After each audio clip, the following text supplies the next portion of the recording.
Welcome to P. Agarwal Editorials. Today our first topic is India and Qatar have deepened their ties despite differences. तो basically हम इसमें देखते हैं कि कातरी आमिर शेख तमीम बिन हमद अल थानी ने अभी इंडिया विजिट किया आफ्टर ए डिकेड और दोनों नेशंस ने अपने डीप टाइज को रीअफर्म किया है और इंडिया एंड कतार ने अपनी जो रिलेशनशिप है वो एक स्ट्रैटेजिक पार्टनरशिप में अपग्रेड कर ली है, जैसे कि इंडिया का स्टेटस और भी कंट्रीज जैसे कि यूएई, सऊदी अरेबिया, ओमान और कुवैत के साथ है। Strategic importance for both nation, तो कतार के लिए क्या स्ट्रैटेजिक इंपॉर्टेंस है कि इंडिया एक ग्लोबली कनेक्टेड पावर है जिसके बैलेंस रिलेशन है वेस्ट एशिया के साथ और लार्ज इंडिया का जो एक्सपेट्रिएट कम्युनिटी है वो काफ़ी क्रिटिकल है कतार की इकोनॉमी के लिए। और इंडिया के लिए क्या फ़ायदा है कि जो कतार है वो सिग्निफिकेंट गल्फ पावर है और एक मेजर सोर्स है रेमिटेंसेस के लिए।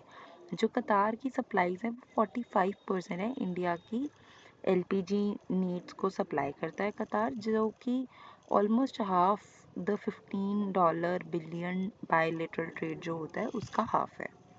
की अग्रीमेंट्स एंड इन्वेस्टमेंट्स, तो इन अब एक डबल टैक्सेशन अवॉइडेंस अग्रीमेंट और एमओयूज स्पोर्ट्स और यूथ अफेयर्स में साइन करे गए हैं। कतार ने $10 बिलियन इंडिया के इंफ्रास्ट्रक्चर मैन्युफैक्चरिंग सेक्टर में इन्वेस्ट करने का बोला है।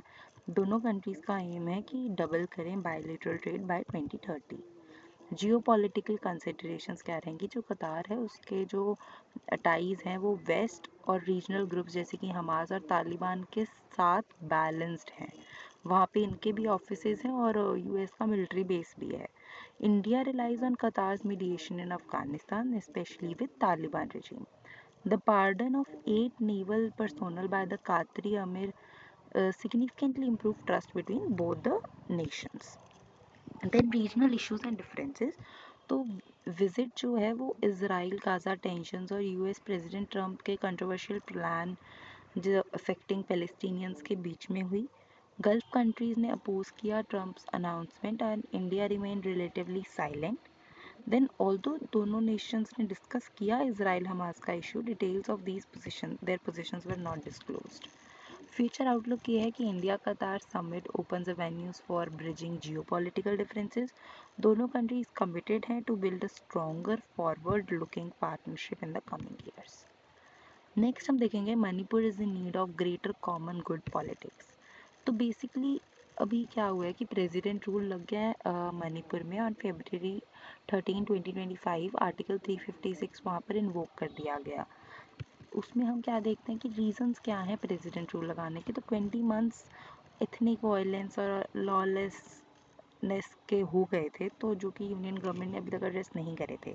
इमीडिएट ट्रिगर ये था कि असेंबली डेडलाइन आ गई थी अंडर आर्टिकल 174 जो कि February 12 को एक्सपायर होगी। फिर चीफ मिनिस्टर को रिज़ाइन करवाया और उसके बाद गवर्नर ने कैंसिल कर दिया बजट सेशन, जिसके कारण कॉन्स्टिट्यूशनल क्राइसिस और नेसेसिटेटिंग रेजिडेंशियल प्रेसिडेंट्स रूल हो गया। Ethnic diversity and political challenges, तो मणिपुर की जो पॉपुलेशन है वो ऑलमोस्ट 3 मिलियन है, जिसमें 33 शेड्यूल ट्राइब्स हैं, प्राइमरली नागा एंड कुकीज़ो ग्रुप्स। फिर मीतीज मेजॉरिटी में और पंगल्स मीती मुस्लिम्स जो हैं उनको नॉन ट्राइबल्स माना जाता है। कुछ और नॉन ट्राइबल्स हैं Nepalis, Punjabis, Tamils, Marwaris. Then ethnic diversity के कारण जो पॉलिटिकल इन्वायरमेंट है वो काफ़ी कॉम्प्लेक्स और फ्रेजाइल है। पॉलिटिक्स ऑफ पॉपुलिज्म, फिर इसमें क्या 3 पॉइंट्स आते हैं कि वहाँ पे 3 तरह की पॉलिटिकल पॉपुलिज्म है जो मणिपुर की पॉलिटिक्स को इफेक्ट करती है। पहली रीऑर्डरिंग पॉपुलिज्म, जिसमें फोकस है ब्रॉड इश्यूज पे जैसे कि पॉवर्टी एंड फार्मर्स राइट्स। तो लीडर जो है वो मेजिटेरियन और ऑटोक्रेटिक की तरह मतलब वो टेंड करते हैं कि वो मेजॉरिटी और ऑटोक्रेटिक बनते हैं, मतलब मेजॉरिटी ग्रुप का साथ देने की तरफ जाते हैं। पॉलिटिक्स ऑफ पॉपुलिज्म में अब सेकेंड टाइप आती है एडिटिव पॉपुलिज्म।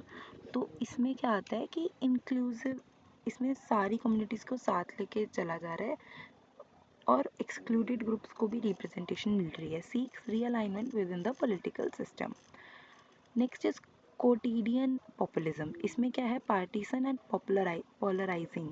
तो इसमें एक्सक्लूसिव कॉन्स्टिट्यूएंसीज पे फोकस किया जा रहा है, जिससे कि जो सोसाइटी है वो डिवाइडेड हो रही है ड्यू फॉर पॉलिटिकल गेम्स, मतलब जैसे एक का साथ देना ताकि उस कम्युनिटी के सारे लोग आपकी तरफ हो जाएं और आपको पॉलिटिकली फ़ायदा हो जाए। Ethnic strife and populism's role. तो मीती कुकुजू कॉन्फ्लिक्ट जो है वो कैसे इंटेंसिफाई हुआ कि जो बीरेन सिंह की जो गवर्नमेंट है उसका टफ स्टांस था फॉरेस्ट इंक्रोचमेंट पे, पॉपी कल्टीवेशन पे और इलीगल माइग्रेशन पे। तो इनसेंसिटिव हैंडलिंग हुई इन इश्यूज की, जिसके कारण डीह्यूमनाइजेशन ऑफ इफेक्टेड कम्युनिटीज हुआ। Then populist politics on both sides fuelled ethnic पेरियोना, turning administrative issues into communal hostilities. Then path forward for Manipur क्या है कि जो प्रेसिडेंशियल रूल है it's expected to be temporary और एक न्यू बीजेपी गवर्नमेंट जल्द ही बनेगी। तो की चैलेंजेस क्या रहेंगे? regulated population movement across international borders, then sensitive handling of drives against poppy cultivation and forest encroachment, ending communal hostilities through inclusive governance. Next हमारे पास है need for greater common good politics. तो मणिपुर की जो politics है उसको populism से away जाकर एक इंक्लूसिव लीडरशिप लानी पड़ेगी, जिससे कि एक कॉमन गुड सबके लिए, सेल्फ इंटरेस्ट कम्युनिटीज़ का इनलाइट हो सके, सारा अच्छी चीज़ें प्रमोट हो चुके हैं। और मेरिट बेस्ड लीडरशिप जो है वो एक नॉर्म बन जाना चाहिए, allowing a capable individual from any community to become chief minister. Thank you.